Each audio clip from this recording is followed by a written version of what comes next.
For today's video guys, papunta kami ngayon ng Panglao International Airport dahil susunduin namin ang aking sister. At para mabilis ang aming biyahe, nag-rent ang aking sister ng sasakyan. Dito lang din yan sa may amin. Less hassle naman din kasi kung magre-rent ng sasakyan, isa mag-commute kami. At ngayon dito na kami sa may Batuan Public Market. Dito kami liliko papunta ng Balilihan.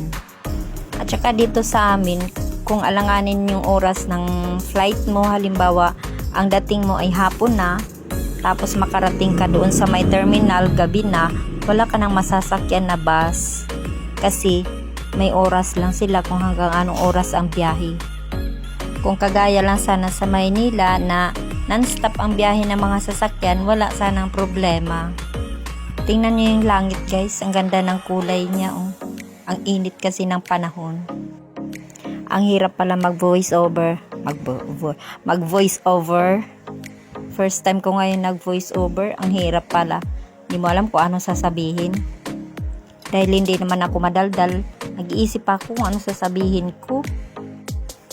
Ngayon guys, dito na kami sa may Balilihan na yata ito na park. Tingnan niyo yung kalsada dito, paliko-liko oh. Buti na lang wala masyadong mga sasakyan na kasalubong. Tingnan mo, paikot-ikot, tapos paakyat pa siya. Kagandahan lang din kasi dito, pag dito kami dumaan guys, wala masyadong mga sasakyan. Bibihira lang kasi yung mga dumadaan dito kasi karamihan sa mga dumadaan, doon talaga sa kabila kasi doon madadaanan yung lubok, ando doon yung mga maraming tanawin, yung man-made forest nandoon, tapos yung Lubok River nandoon. Kaya mas maganda, mga turista doon talaga sila nadaan. Dito naman din may mga nakakasalubong kaming turista pero bibihira lang. Hindi talaga kagaya doon sa kabila na marami. Yung iba pa nakamotor lang, yung iba naman van ang mga sinasakyan pag marami sila van. Pero yung ibang mga turista, siguro yung iba mag-asawa lang, nakamotor lang sila. Hindi ko na alam guys kung anong na to, kung anong lugar na ito, kung saang parte na ng anong bayan na. Hindi ko kabisado kasi masyado dito. Although taga dito ako pero hindi talaga ako yung lakwatsera kasi dito na rin ako tumanda sa Maynila. Minsan na lang nauwi kaya pag dito na side, hindi ko masyadong kabisado kung anong lugar na, hindi kagaya dun sa kabila na alam ko na Lubok, pagdating na Lubok, paglagpas sunod na Luway, tapos Baclayon. Dito hindi ko alam.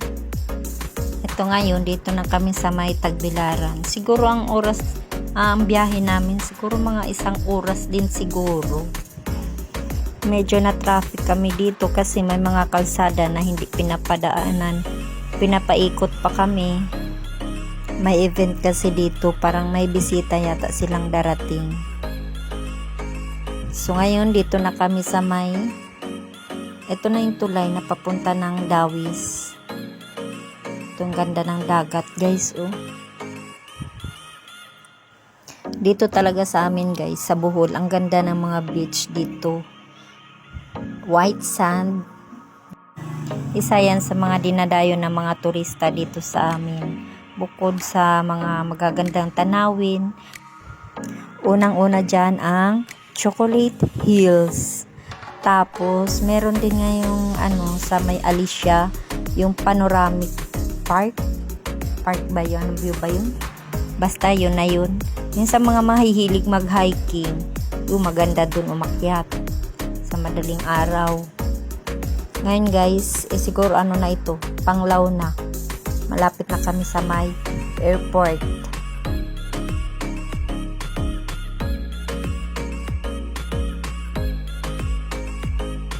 Ayun na nga guys, may signage na papunta na ng Panglao International Airport. Ganda ng daan dito guys oh.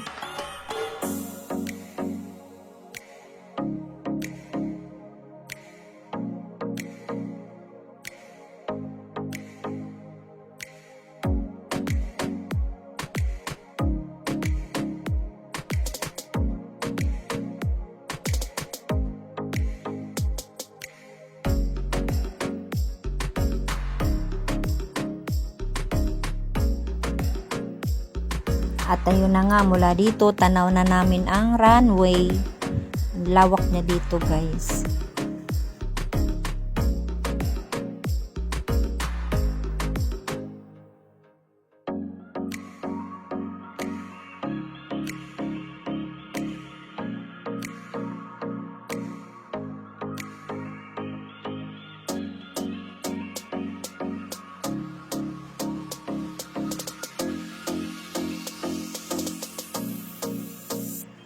At ito na nga, may nakalagay na welcome to Panglao International Airport. Dito na talaga kami. Sa wakas, nakarating na din. At hanggang dito na lang, guys. Pagpasensyahan nyo na yung aking boses. Pasasaan ba't masasanay din akong mag-voice over. Diba? Try and try lang. So, bye! Thank you guys for watching. Hihintayin pa namin yung aming susunduin kasi wala pa. Nauna talaga kami dito. Mas maigi yung kami mauna kaysa siya ang mauna maghintay pa. So, thank you for watching. Bye!